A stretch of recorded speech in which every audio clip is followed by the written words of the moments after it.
At 0430 local time, radar operators inside the Combat Information Center aboard the USS George Washington detected 6 surface contacts closing from the west. The contacts were moving in coordinated formation directly across the carrier's projected transit route through international waters. Within seconds, the tracks were classified. Venezuelan naval vessels had maneuvered into what amounted to a forward screen, an intentional show of presence positioned directly in front of a U.S. supercarrier. The bridge went quiet. This was not a routine transit adjustment. It was a deliberate move, and everyone in the CIC understood what it meant. What followed did not begin with warnings, radio challenges, or missile launches. The decisive phase unfolded inside the networks and sensors, and it was already moving faster than the Venezuelan crews could react. In encounters like this, outcomes are rarely determined by the number of ships involved. They're decided by who sees first, who tracks first, and who controls escalation. And in this case, that balance shifted almost immediately. Within 90 seconds, the USS George Washington transitioned to full combat readiness. Escorting U.S. destroyers adjusted stationing, subsurface coverage tightened. The carrier strike group didn't change course, but the operational geometry around it did. The most important actions in this encounter happened before a single order was transmitted over the radio. If you follow modern naval confrontations, this is where things are usually decided. And if this kind of mission-level breakdown is your thing, you're in the right place. The Venezuelan formation consisted of 6 surface combatants, led by the Almirante Brion, a frigate commissioned decades earlier and operating with legacy sensors and weapons. Supporting vessels took up lateral positions, forming a shallow barrier intended to signal control without direct engagement. What the Venezuelan crews could not detect was the broader battle space forming around them. By the time their radars stabilized, U.S. systems had already built a complete surface, air, and subsurface picture, integrated across multiple platforms and continuously updated in real time. At that point, the confrontation was no longer about maneuvering ships. It was about how far escalation would be allowed to go, and the moment that decided everything came minutes later, triggered by a single emission. The Almirante Brion, a 3,200-ton frigate that Venezuela bought from Italy in the 1980s, was in charge of the Venezuelan force. It was an old ship with old radar and weapons. On either side of her were 4 Giancudo-class patrol boats and a Constitution-class corvette. Each of these boats had old British-made DA-08 radars and anti-ship missiles that could only reach a range of 180 kilometers. Caracas told these ships to leave Puerto Cabello and sail out to make a statement of Venezuelan sovereignty. They had no idea that they were about to face a level of military and technological dominance that they couldn't even begin to understand. The leaders of these Venezuelan ships knew how important their mission was politically, but they couldn't understand how far behind they were in terms of technology. They didn't see how much better the USS George Washington and her support ships were than their own. They couldn't see the U.S. Navy's destroyers and submarines stealthily creeping in on them from all sides on their radar screens. The Venezuelan Navy was told to protect their territory, but they had no notion that they were already outnumbered, outclassed, and cornered. The USS George Washington by itself had a bigger displacement than the whole Venezuelan surface fleet that was in use at the time. But Caracas had taken the tragic choice to fight it. The USS George Washington was the main target for Venezuela's radar operators. American forces had already surrounded them, moving in from all sides and ready to neutralize any threat well before the Venezuelan leaders could even make a move. What looked like a brave move by the Navy was soon turning into a big mistake. The USS Porter and USS Carney had already locked onto the Venezuelan cruisers, which turned on their Aegis SPY-1D radar systems.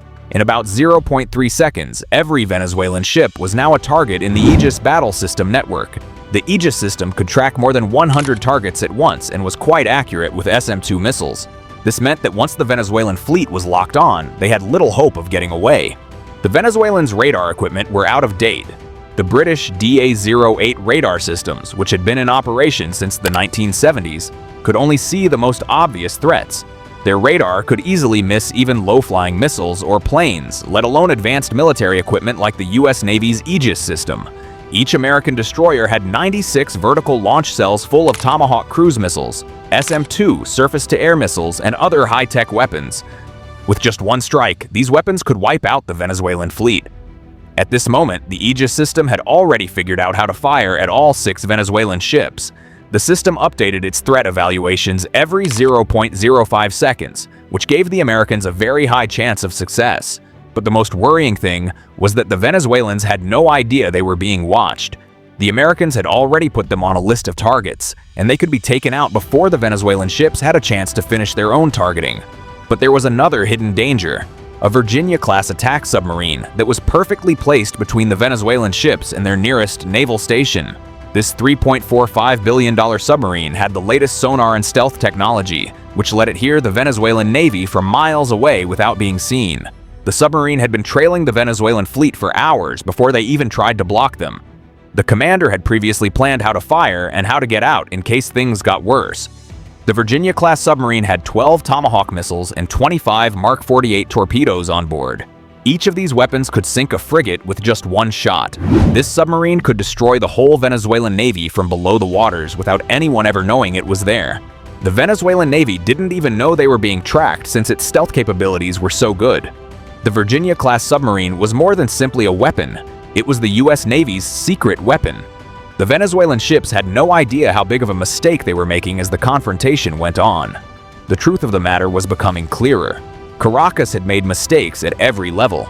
Satellite reconnaissance began sending intelligence assessments to Caracas that painted a very bad image. Venezuela's defense budget for 2024 was only $438 million, which is a far way from the $30 billion it would cost to match the US Navy's strength. Venezuela's officials didn't see this huge difference in resources coming, which was a big problem. The Venezuelan government was on the verge of disaster since their military budget couldn't even come close to the USS George Washington strike groups. The US aircraft carrier cost over $6.5 million a day to run, which was more than the whole Venezuelan military's budget. As things became worse, it became evident that the Venezuelan fleet had been sent on a pointless mission that would cost them a lot of money. The military leaders in Venezuela knew what was at stake. Even the destruction of one Venezuelan ship might have terrible effects for politics in the military. Senior naval officers were in a hurry to find a way to calm things down without seeming bad or risking more losses. At this time, it was more about fixing things than winning. It was no longer about how to win. It was about how to stay alive. Then, at 5:55, one of the Giancudo-class patrol boats made a big mistake. The weapons officer may have thought he was just following orders when he turned on the boat's fire control radar, which sent a pulse of electromagnetic radiation straight into the USS George Washington. This was a serious violation of naval protocol, almost firing a weapon, but not quite. It needed a quick response. The Americans were set. The USS George Washington's electronic warfare systems picked up the radar pulse almost right away, and within 8 seconds, the carrier had locked onto all 6 Venezuelan ships. In the meantime, 4 FA-18 Super Hornets that were already on alert were given the go-ahead to take flight right away. The Americans were about to fire because things had become so bad. The Venezuelans were now feeling the full might of the US Navy's technological and military superiority. Those 22 seconds were the most important of their lives for the Venezuelans.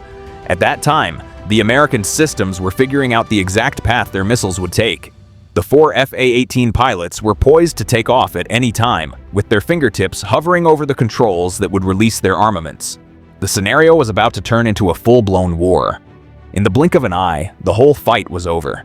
Then, in a surprising turn of events, the Venezuelan commander on the Almirante Brion made a big decision. He said on international radio that the Venezuelan mission was over and that the fleet would immediately go back to port. It was a planned effort to save face, avert more fighting, and let both sides back down without admitting defeat. This cunning use of language let both sides back down without admitting defeat in public. Venezuela's state-run media said the incident was a win, saying they had stopped the US assault, but the truth was much more complicated. The US side's official reporting just said that foreign ships had left the area without any problems.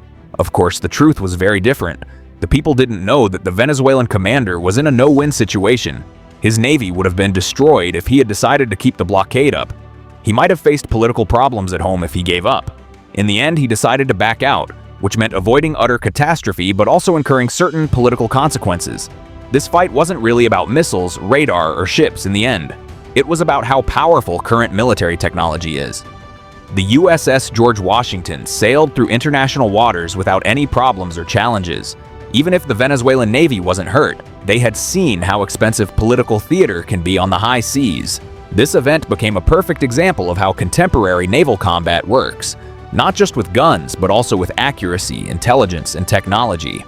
If you thought this assessment of current naval tactics and power was interesting, be sure to subscribe to Navy Recon for more in-depth looks at military conflicts that have affected the trajectory of modern warfare.